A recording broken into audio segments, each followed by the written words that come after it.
Hello everyone, welcome to Julie English education. I hope তোমরা ভালো আছো। তো আজকের এই ক্লাসে আমরা ও হেনরির লেখা জিমি ভ্যালেন্টাইন গল্পটির সেকেন্ড পার্ট নিয়ে আলোচনা করব।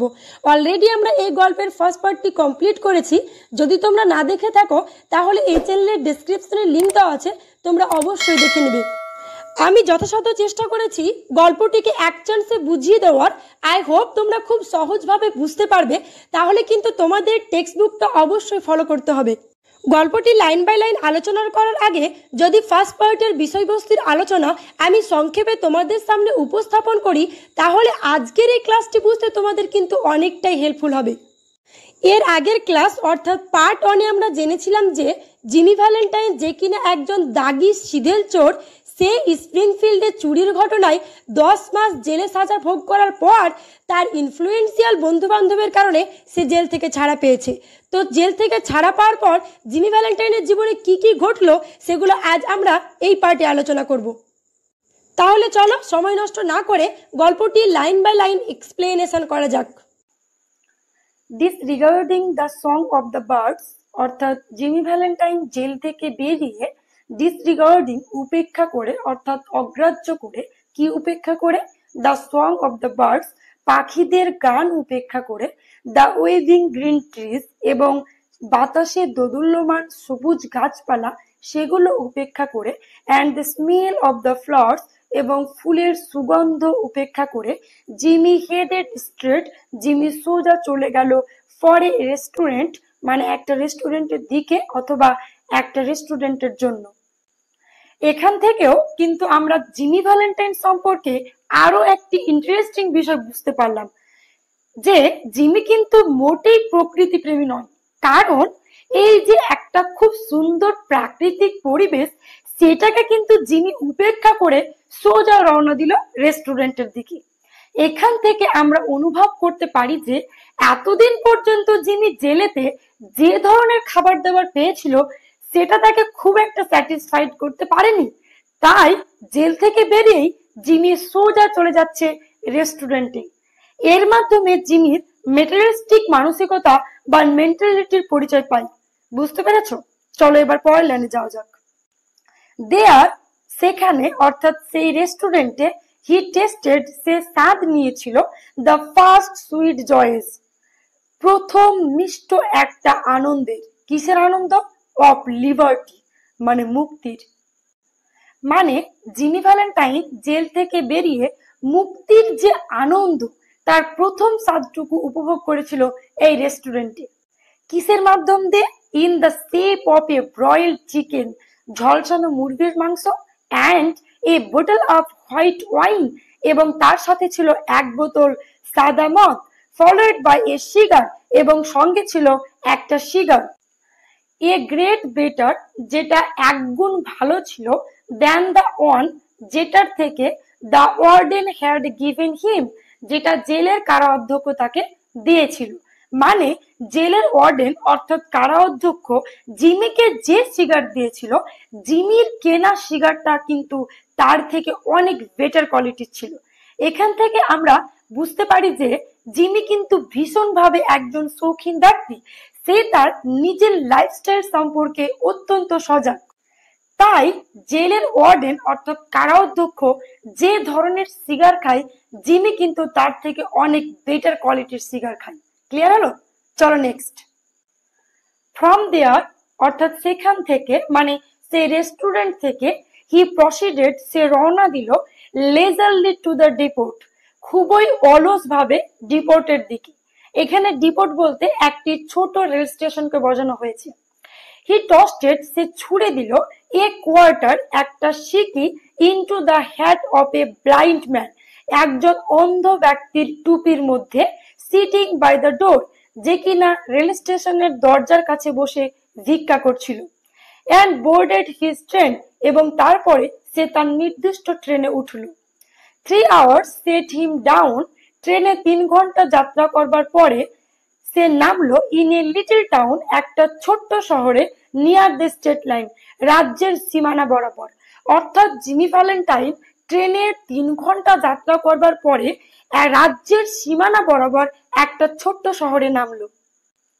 হি ওয়েন্ট টু দ্য ক্যাফে, সে একটা ক্যাফেতে গিয়েছিল অর্থাৎ রেস্তোরাঁয়, অফ ওয়ান মাইক ডোলান, যেটা ছিল মাইক ডোলানের, অ্যান্ড শুক হ্যান্ডস উইথ মাইক, এবং মাইকের সঙ্গে হ্যান্ডশেক করলেন অর্থাৎ হাত মেলালেন, হু ওয়াজ অ্যালোন বিহাইন্ড দ্য বার, যে মাইক সে সময় তার বার বা রেস্তোরাঁর পিছনে একাই ছিল। Sorry we could not make it sooner Jimmy me boy said Mike, অর্থাৎ মাইক বলল যে সরি জিমি, এর আগে না আমরা করতে পারলাম না। এখানে দেখো মি বয় হলো আমেরিকান কলোকুয়েল একটা ইউজ, যার ব্রিটিশ ইংলিশ হলো মাই বয়। যদি আমি ব্যাপারটিকে তোমাদের খুব সহজভাবে এক্সপ্লেন করি, যে মাইক ডোলান জিমির কাছে ক্ষমা চেয়ে বলছে যে এর আগে না আমরা করতে পারলাম না, এর মানে কি বলতো? আসলে মাইকের মতো ইনফ্লুয়েন্সিয়াল বন্ধু বান্ধবরা জিমিকে জেল থেকে খুব দ্রুত বার করতে পারেনি, যেমনটা জিমির আশা ছিল। তার জন্য কিন্তু মাইক ডোলান জিমির কাছে ক্ষমা চাইছে। ক্লিয়ার হলো? চলো এবার নেক্সট।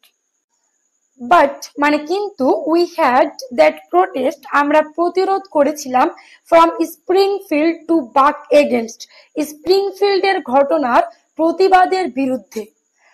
অর্থাৎ স্প্রিংফিল্ড থেকে একটা বেশ বড় প্রতিবাদ উঠেছিল, সেই প্রতিবাদের বিরোধিতা আমাদের করতে হয়েছিল। অ্যান্ড দ্য গভর্নর নিয়ারলি বাকড, এবং গভর্নরও কিন্তু এই বিষয়টিকে উপেক্ষা করেছিল, অর্থাৎ গভর্নরও কিন্তু প্রায় উপেক্ষায় করেছিলেন বিষয়টিকে, অর্থাৎ তিনি কিন্তু প্রায় বেঁকেই বসেছিলেন তোমাকে জেল থেকে মুক্তিপত্র দেওয়ার ব্যাপারে। আসলে কি বলতো, এই বিষয়টা একটু গোলমেলে। যদি আমি তোমাদের খুব সহজভাবে বুঝিয়ে বলি, যে দেখো একটু আগে মাইক জিমিকে বলল এর আগে না আমরা এটা করতে পারিনি। কোনটা বলতো?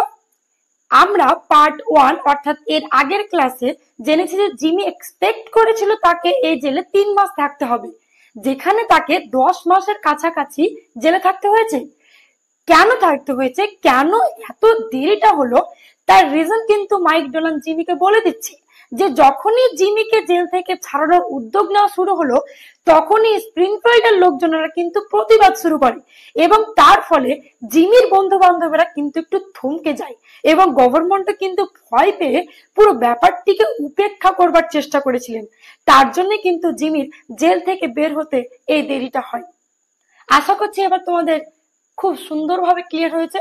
যদি কোনো ডাউট থাকে তো তোমরা কমেন্ট সেকশনে কমেন্ট করতে পারো। তার পরের লাইন দেখো, feeling all right, Mike Dolan জিমিকে বললেন ভালো আছো তো? ফাইন সেড জিমি, জিমি বলল হ্যাঁ ভালো আছি। গট মাই কি, তা আমার চাবিটা আছে?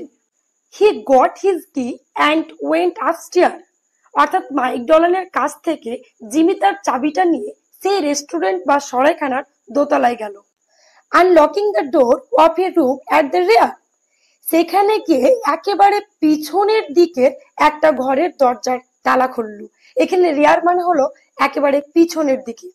এভরিথিং ওয়াজ জাস্ট অ্যাজ, এবং প্রত্যেকটা জিনিস ঠিক একই রকম ছিল, হি হ্যাড লেফট ইট, যেমনটি সে রেখে গিয়েছিল। দেয়ার অন দ্য ফ্লোর মানে সেখানে মেঝের ওপরে, অর্থাৎ জিমি ভ্যালেন্টাইনের ঘরের মেঝের ওপরে, ওয়াজ স্টিল তখনও ছিল, বেন প্রাইজ কলার বাটন, বেন প্রাইজের কলারের বোতাম, দ্যাট হ্যাড বিন টর্ন, যেটা ছিঁড়ে গিয়েছিল, from that eminent detective shirt band, সেই বিখ্যাত গোয়েন্দা অর্থাৎ বেন প্রাইজের শার্ট ব্যান্ড থেকে।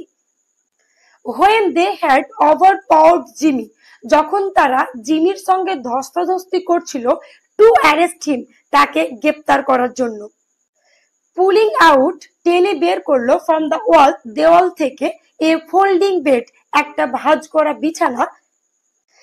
জিমি স্লিড ব্যাক এ প্যানেল, এবং জিমি ঠেলে দিল একটা প্যানেল, ইন দ্য ওয়াল, দেওয়ালের দিকে, অ্যান্ড ড্র্যাগড আউট, এবং টেনে হিচড়ে বের করলেন, এ ডাস্ট কভার সুটকেস, একটা ধুলোয় মরা সুটকেসকে। হি ওপেন্ড দিস, এবং জিমি ভ্যালেন্টাইন সেই সুটকেসটা খুললো, and gazed fondly at the finest set of burglars tool in the east, এবং তারপর পরম ভালোবাসা সহ দৃষ্টিতে সিধেল চোরের প্রয়োজনীয় প্রাচ্যের সবচেয়ে সুন্দর যন্ত্রপাতির সেটটার দিকে জিমি এক দৃষ্টে তাকিয়ে রইল। It was a complete set.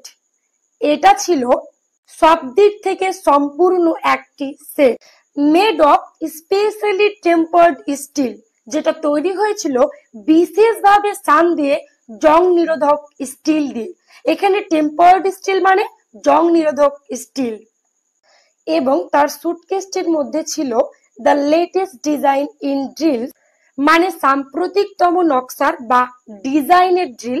Drill বলতে বোঝানো হয়েছে তর্পুন। পাঞ্চেস মানে ছিদ্র করার যন্ত্র, ব্রেসেস অ্যান্ড বিটস অর্থাৎ তর্পুন ঘোরাবার যন্ত্র, জিমিজ, ক্লেমস। জিমিজ বলতে বোঝানো হয়েছে ছোট ধাতুর শাবল এবং ক্লেমস বলতে বোঝানো হয়েছে সাঁড়াশি জাতীয় যন্ত্র। অ্যান্ড আর্গার্স, আর্গার্স বলতে বোঝানো হয় ড্রিল মেশিনের মতনই আরো একটি যন্ত্র বা তর্পুন, তবে এটা কিন্তু একটু বড় ধরনের। বুঝতে পেরেছো? উইথ 2 or 3 নোভেলিটিস, এবং এর সাথে ছিল 2-3টি অভিনব যন্ত্রপাতি ইনভেন্টেড বাই জিমি হিমসেলফ, যে যন্ত্রপাতিগুলি জিমি নিজে আবিষ্কার করেছেন। In which he took pride, এবং যে যন্ত্রপাতিগুলোকে নিয়ে জিমি মনে মনে ভীষণভাবে অহংকার বা গর্ববোধ করে। ওভার $900, লেখক বলছেন প্রায় $900 বেশি টাকা পয়সা দে হ্যাড কস্ট হিম, তাকে খরচ করতে হয়েছিল, টু হ্যাভ মেড, তাকে ওই ধরনের জিনিসপত্রগুলো তৈরি করতে। অ্যাট, এখানে দেখো অ্যাট দিয়ে একটা ড্যাশ দেওয়া রয়েছে। এখানে কিন্তু সেই জায়গাটির নাম বলতে চুরির জিনিসপত্র তৈরি হয় সেই জায়গাটির নাম উল্লেখ করবার কথা, কিন্তু লেখক খুব ইন্টারেস্টিংলি ভাবে জায়গাটির নাম ফাঁকা রেখেছে। কেন ফাঁকা রাখা হয়েছে কোনো আইডিয়া আছে কি? আসলে কি বলতো, লেখক ও হেনরি খুব মজা করে ওই জায়গার নাম উল্লেখ করেননি। তার কারণ হলো লেখক রিডার্স অর্থাৎ পাঠকদের এটা বিশ্বাস করাতে চেয়েছেন যে ওই জায়গাতে চুরির জিনিসপত্র সত্যি সত্যি তৈরি হয়। তাই আমরা পাঠকেরা যদি সেই জায়গাটার নাম জেনে যাই এবং আমরা যদি পুলিশকে ইনফরমেশনটা দিয়ে দিই, তাহলে তো পুলিশ সেখানে গিয়ে তাদেরকে গ্রেপ্তার করে নিতে পারে। তার জন্য লেখক ওই জায়গার নাম উল্লেখ করেননি। অবভিয়াসলি এটা মজা করে ইউজ করা হয়েছে। বুঝতে পেরেছো? এ প্লেস, একটা জায়গা, হোয়ার, যেখানে দে মেক সাচ থিংস, তারা এই ধরনের জিনিসপত্র তৈরি করে, ফর দ্য প্রফেশন, পেশাগত বা জীবিকাগত ভাবে। ইন হাফ অ্যান আওয়ার, অর্থাৎ আধ ঘন্টার মধ্যে, Jimmy went down stairs, Jimmy নিচের তলায় নেমে এলো, অ্যান্ড থ্রু দ্য ক্যাফে, এবং ক্যাফেতে ঢুকলো। হি ওয়াজ নাও ড্রেসড ইন টেস্টফুল, এইবার কিন্তু তার পরনে ছিল অত্যন্ত রুচিসম্মত, টেস্টফুল মানে রুচিসম্মত, অ্যান্ড ওয়েল ফিটিং ক্লোথস, এবং ঠিকঠাক মাপের পোশাক আশাক, অ্যান্ড ক্যারিড হিজ ডাস্টেড, এবং বহন করছিল তার ধুলো ঝাড়া, অ্যান্ড ক্লিনড, এবং পরিষ্কার পরিচ্ছন্ন, সুটকেসটা ইন হিজ হ্যান্ড, তার হাতের মধ্যে। অর্থাৎ জিমি ভ্যালেন্টাইনের হাতে ছিল তার ধুলো ঝাড়া পরিষ্কার পরিচ্ছন্ন সুটকেসটা। বুঝতে পেরেছো? চলো পরের লাইনে। Got anything on, asked Mike Dolan genially. Mike Dolan Jimmy ভ্যালেন্টাইনকে মজা করে জিজ্ঞাসা করছে, গট এনিথিং অন, অর্থাৎ আবার নতুন কোনো মতলব আছে নাকি? Me, said Jimmy in a puzzle tone. Mike ডোলানের কথা শুনে জিমি ভ্যালেন্টাইন হতভম্ব হয়ে বললেন, মি, আমাকে বলছেন? আই ডোন্ট আন্ডারস্ট্যান্ড, আমি তো কিছুই বুঝতে পারছি না। আই এম রিপ্রেজেন্টিং, আমি তো প্রতিনিধিত্ব করছি, দ্য নিউ ইয়র্ক, অর্থাৎ নিউ ইয়র্কে amalgamated short snap biscuit cracker and frazzled wheat কোম্পানিতে। এই কোম্পানির নামটা কিন্তু মনে রাখবা, এটা কিন্তু খুবই important. Okay, this statement, Jimmy ভ্যালেন্টাইনের এই মন্তব্য, delighted Mike to such an extent, Mike ডোলানকে এতটা পরিমাণে আনন্দ দিয়েছিল, দ্যাট, যে, জিমি হ্যাড টু টেক, জিমিকে নিতে হয়েছিল, এ সেল্ট জার, একটা সফট ড্রিঙ্ক অ্যান্ড মিল্ক, এবং তার সাথে দুধ, অন দ্য স্পট, সেই জায়গাতেই। অর্থাৎ জিমি ভ্যালেন্টাইনের মুখে মাইক ডোলান অর্থাৎ জিমি ভ্যালেন্টাইনের কথা শুনে মাইক ডোলান এতটা পরিমাণে আনন্দিত বা উৎফুল্ল হয়েছিল যে মাইক ডোলান জিমি ভ্যালেন্টাইনকে তার সেই জায়গাতেই সফট ড্রিঙ্কস এবং তার সাথে দুধ পান করিয়েছিল। বুঝতে পেরেছো? চলো এবার পরের লাইনে যাওয়া যাক।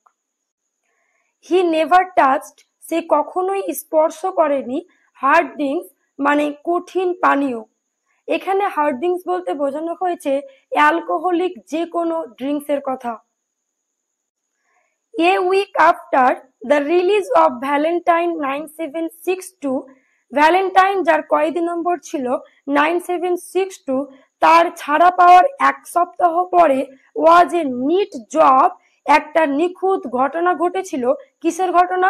অফ সেফ বার্গলারি ডান, মানে ছিমছাম ভাবে সিন্দুক ভেঙে চুরির ঘটনা ঘটলো ইন রিচমন্ড, ইন্ডিয়ানা প্রদেশের রিচমন্ড শহরে। উইথ নো ক্লু, সেখানে কোনো রকম চিহ্ন ছিল না, টু দ্য অথর, যে চুরি করেছে। এবং সেই চুরির ঘটনার পরে স্ক্যান্ট মানে অতি অল্প $800, প্রায় $800 মতো টাকা পয়সা was all that was secured, সংরক্ষিত ছিল। এবং সেই চুরির ঘটনার পরে স্ক্যান্ট $800, কেবলমাত্র $800 মতো টাকা পয়সা was all that was secured, সুরক্ষিত ছিল। 2 weeks আফটার দ্যাট, এই যে চুরির ঘটনা দুটো ঘটলো তার ঠিক 2 সপ্তাহ পরে এ পেটেন্টেড মানে লাইসেন্স প্রাপ্ত, ইমপ্রুভড মানে হচ্ছে উন্নত মানের, বার্গলার প্রুফ সেফ মানে হচ্ছে চুরি প্রতিরোধক সিন্দুক, কোথায়? ইন লোগানস্পোর্ট, মানে লোগানস্পোর্টে, ওয়াজ ওপেন্ড, যেটা খোলা হয়েছিল, লাইক এ চিজ মানে পনিরের মতো। আসলে চিজ শব্দটির মধ্যে দিয়ে সিন্দুক ভাঙার তুলনা করা হয়েছে, মানে চোর সিন্দুকটিকে এমন ভাবে কেটেছে মনে হচ্ছে যেন কেউ মসৃণ ভাবে পনির কেটেছে। এখানে কিন্তু জিমি ভ্যালেন্টাইনের সিন্দুক ভাঙার উচ্চ দক্ষতার প্রকাশ পায়। বুঝতে পেরেছো? টু দ্য টিউন অফ $1500, সে চুরি যাওয়া অর্থের পরিমাণ ছিল নগদ $1500, অ্যান্ড কারেন্সি সিকিউরিটিজ সিলভার, অর্থাৎ কাগজি মুদ্রা, সিকিউরিটিজ মানে হচ্ছে বন্ধকি দলিল, অ্যান্ড সিলভার মানে হচ্ছে রূপো, আনটাচ, সেগুলো স্পর্শ করেনি। দ্যাট বিগান টু ইন্টারেস্ট, যেটা আগ্রহ জুগিয়েছিল, যেটা বলতে উক্ত চুরির ঘটনা দুটি কাদের? দ্য রগ ক্যাচার্স, অর্থাৎ পুলিশদের। দেন তারপর অ্যান ওল্ড ফ্যাশনড ব্যাংক সেফ, একটা পুরনো মডেলের ব্যাংকের সিন্দুক, কোথায়? ইন জেফারসন সিটি, অর্থাৎ জেফারসন সিটিতে, বিকেম অ্যাক্টিভ, হঠাৎ করে নিজে থেকেই সক্রিয় হয়ে উঠলো, অ্যান্ড থ্রিউ আউট, এবং বের করেছিল, অফ ইটস ক্র্যাটার, তার গহ্বর থেকে, in eruption of bank notes, প্রচুর পরিমাণে ব্যাংকের নোট, অ্যামাউন্টিং টু $5000, যার অর্থের পরিমাণ ছিল প্রায় $5000। এখানে হয়তো তোমাদের মনে একটা প্রশ্ন জাগছে যে কোনো ব্যাংক নিজে থেকে নিশ্চয়ই তার সিন্দুকের গহ্বর থেকে অগ্নুৎপাতের মতো নোটগুলি বিগত করতে পারে না। বেসিক্যালি এখানেও কোনো না কোনো ব্যক্তি এর পিছনে রয়েছে, যে ব্যক্তি বা যে চোরের কারণে সেই সিন্দুক থেকে কিন্তু $5000 মতো নোট সরে গেল। বুঝতে পেরেছো? The losses were now high enough, অর্থাৎ ক্ষতির পরিমাণ এতটাই বেড়ে যাচ্ছিল যে টু ব্রিং আনতে হয়েছিল দ্য ম্যাটার আপ মানে বিষয়টিকে into Ben prices class of work মানে বেন প্রাইসের মতো উঁচু জাতের দক্ষতা সম্পন্ন ব্যক্তির নজরে। বাই কম্পেয়ারিং নোটস মানে নোটগুলিকে তুলনা করে, এ রিমার্কেবল সিমিলারিটি একটা উল্লেখযোগ্য সাদৃশ্য, কোথায়? In the methods of the burglaries, অর্থাৎ চুরির পদ্ধতিগুলির মধ্যে ওয়াজ নোটিস লক্ষ্য করা গেল। বেন প্রাইস মানে eminent police detective Ben Price investigated তদন্ত চালালেন the scene of the robberies, অর্থাৎ চুরি হয়ে যাওয়া স্থানগুলিতে, and was heard to remark, এবং তাকে মন্তব্য করতে শোনা গেল, that's dandy Jim Valentine's autograph, এটা ওই শৌখিন জিমি ভ্যালেন্টাইনের স্বাক্ষর। অর্থাৎ তিনি বললেন যে প্রত্যেকটা চুরির পিছনে কিন্তু জিমি ভ্যালেন্টাইনের হাত রয়েছে। হি হ্যাজ রিজিউমড বিজনেস, সে তার কাজ পুনরায় শুরু করে দিয়েছে। লুক অ্যাট দ্যাট, এই যে দেখো কম্বিনেশন নব, এই কম্বিনেশন নবটার দিকে যেটা জার্ক আউট, টেনে হিচড়ে বার করা হয়েছে অ্যাজ ইজি, খুবই সহজ ভাবে, অ্যাজ পুলিং আপ, যেমনটা উপরে তোলা হয়, এ র্যাডিশ মানে হচ্ছে মূলোকে, ইন ওয়েট ওয়েদার মানে ভেজা মাটি থেকে। He has got the only ক্ল্যাম্পস, এবং তার কাছে কেবলমাত্র সেই ক্ল্যাম্পসটা রয়েছে দ্যাট ক্যান ডু ইট, যেটা দিয়ে সেই কাজটা করতে পারে। অ্যান্ড লুক, এবং দেখো, হাউ কিভাবে, ক্লিন নিখুঁত ভাবে, দোজ টাম্বলার্স মানে তালার ভিতরের কলকাবজাগুলো ওয়ার পাঞ্চড আউট, ফুটো করে অকেজো করা হয়েছে। Jimmy never has to drill, Jimmy কখনোই ছিদ্র করে না, বাট অন হোল, শুধুমাত্র একটা গর্ত ছাড়া। ইয়েস, হ্যাঁ, আই গেস, আমি অনুমান করছি, আই ওয়ান্ট মিস্টার ভ্যালেন্টাইন, আমার ভ্যালেন্টাইন কি চাই।